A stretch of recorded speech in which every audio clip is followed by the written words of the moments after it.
Professeur Vergès, bonjour. Bonjour. Si besoin, je ne pense pas, je vais vous demander de vous présenter. Je suis Bruno Vergès, chef de service du service d'endocrino-diabétologie au CHU de Dijon.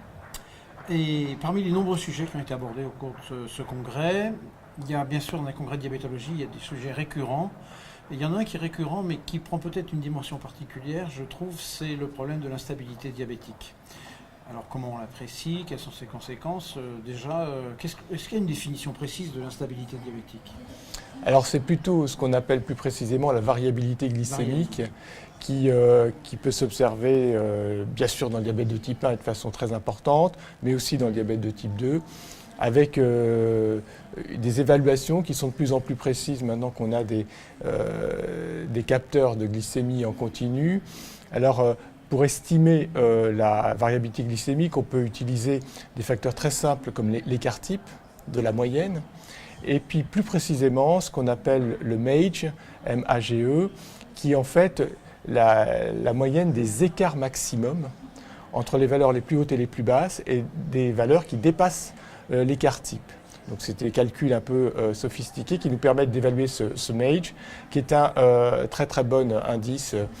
Et quand il dépasse 3,9 millimoles par litre, c'est une bonne estimation de variabilité glycémique, ce qui est actuellement pris dans la littérature.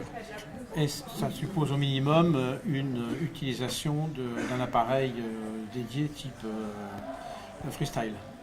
Dans la majorité des études actuelles, c'est ce type de capteur glycémique qui est utilisé.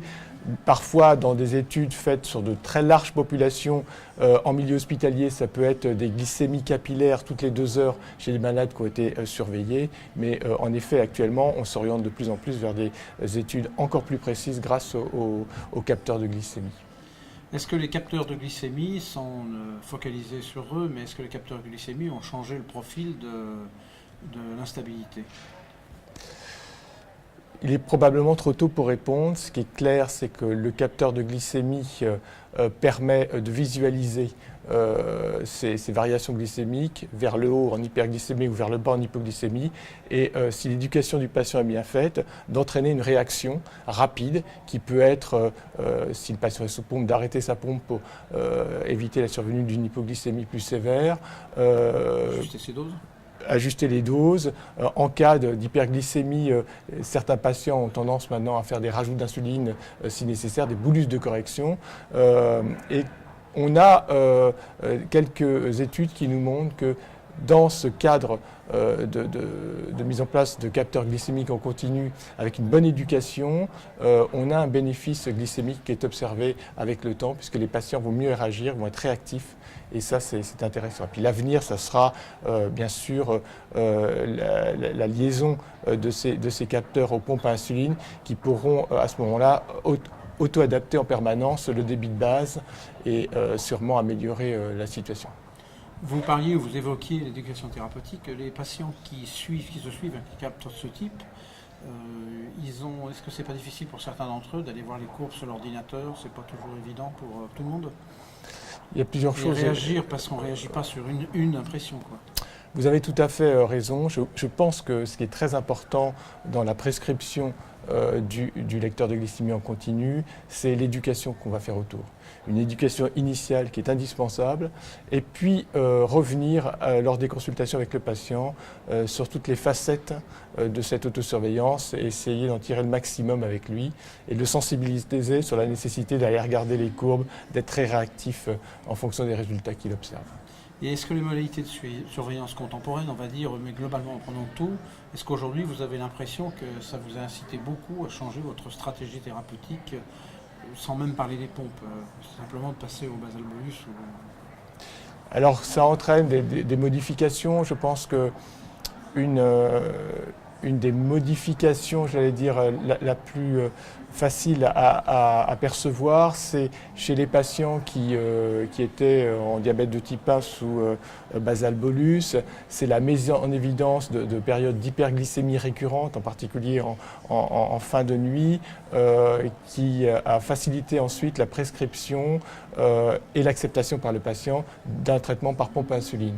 Je pense que ça a permis d'augmenter les prescriptions de pompe à insuline chez les patients parce que nous, ça nous a permis de voir qu'il y avait un problème récurrent et le patient aussi, donc tout le monde se mettait d'accord pour essayer de déboucher sur un traitement tel que la pompe à l'insuline qui est tout à fait indiqué dans ce cas-là.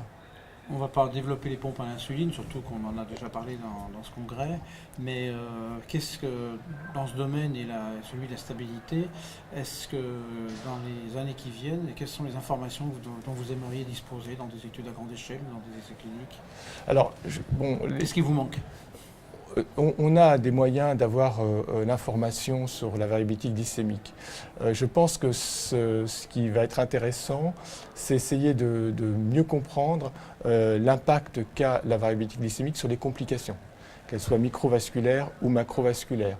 On a des données intéressantes qui montre que la variabilité glycémique est associée à une plus grande gravité des accidents cardiovasculaires dans le diabète de type 2. C'est ce que nous allons présenter ici à Nantes.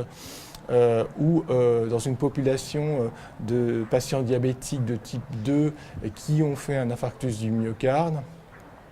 La variabilité glycémique est un facteur indépendant de la gravité des lésions anatomiques de la coronaropathie. Donc ça, c'est intéressant. D'autres études ont montré aussi que chez les patients qui avaient une variabilité glycémique augmentée, dans l'année qui suivait un infarctus du myocarde, le risque de récidive et le risque de décès étaient augmentés. Donc manifestement, il existe un surrisque associé à la variabilité glycémique. Maintenant, il faut en comprendre les mécanismes qui pourraient être une augmentation du stress oxydant ou d'autres qui restent à préciser.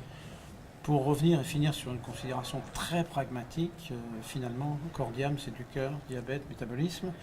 Les cardiologues voient des diabétiques qui ne sont pas forcément suivis par des diabétologues. Est-ce qu'ils ont un rôle particulier à inciter les généralistes, par exemple, qui les suivraient, à prendre en compte ce paramètre qui n'est peut-être pas pris en compte de façon récurrente?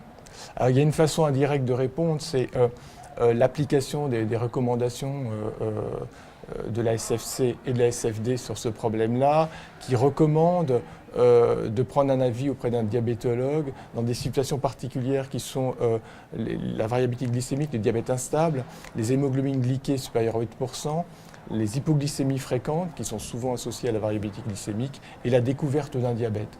Donc je pense que déjà, en respectant ces règles-là, on peut trier un nombre de patients qui peuvent bénéficier d'un avis spécialisé. On veut dire qu'il y a des règles tout à fait simples, voilà, des signes d'alerte tout à fait simples qui permettent aux cardiologues qui voient un patient suivi, non pas par un diabète, qui n'est pas suivi par un diabétologue, de tirer la sonnette d'alarme et d'essayer de faire changer un petit peu les choses. Ça sera la vue des glycémies.